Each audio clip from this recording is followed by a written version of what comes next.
Hace pocos días, la Corte Constitucional se ha pronunciado sobre un tema extremadamente polémico en el país.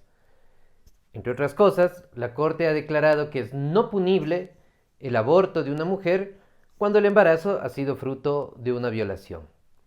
Esa es una decisión que nos confronta en la discusión respecto a los derechos de las personas. Hay derechos positivos como los derechos civiles, políticos y sociales, que son los que el Estado nos otorga.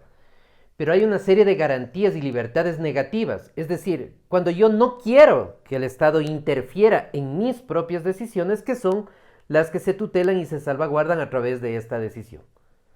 Más allá de la discusión en favor o en contra de lo que la Corte se ha pronunciado, un hecho absolutamente relevante fue la reacción del presidente electo, el señor Guillermo Lasso.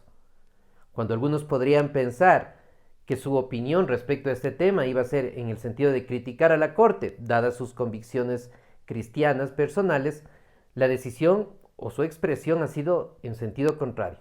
Respetar lo que la Corte ha dicho, reafirmar la independencia de poderes y mantenerse en su propia vocación, en sus creencias personales, que van seguramente en contra de lo que la Corte se ha manifestado.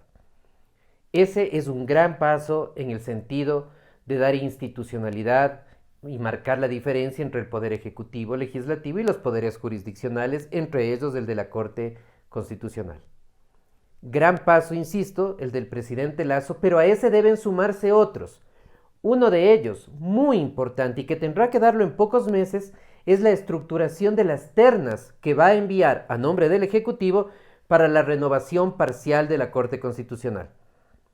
Como ustedes conocen, en el mes de febrero se cumplen los 3 primeros años de funciones de esta Corte y 3 magistrados tendrán que salir de ella a través de un sorteo. Una de las ternas que tienen que presentarse viene del propio presidente Lasso. Lo que el país espera en los nombres que vaya a proponer para que posteriormente los elija el Consejo de Participación Ciudadana es que sean personas honestas, que sean personas que conozcan de derecho constitucional y que además, ojalá prioritariamente, sean mujeres. El hecho de que sean candidatos honestos y gente que conozca de la materia va a marcar de por sí una gran diferencia respecto a la Corte Cervecera, esa que tuvimos hasta hace poco y en la cual las decisiones se dictaban no por lo que dice la Constitución o las leyes, sino fundamentalmente por la disposición del Poder Ejecutivo en unos casos y en otros casos por el tamaño y el monto de la chequera, es decir, cuánto se pagaba por una decisión, cuánto se obtenía de la Corte Constitucional. Lamentablemente eso fue nuestro máximo Tribunal de Justicia Constitucional durante mucho tiempo. Afortunadamente eso ha cambiado. La decisión de la Corte va en el beneficio de las libertades negativas, como he mencionado, y eso ha acarreado también una decisión histórica del presidente electo Lasso en el sentido de respetar esa decisión.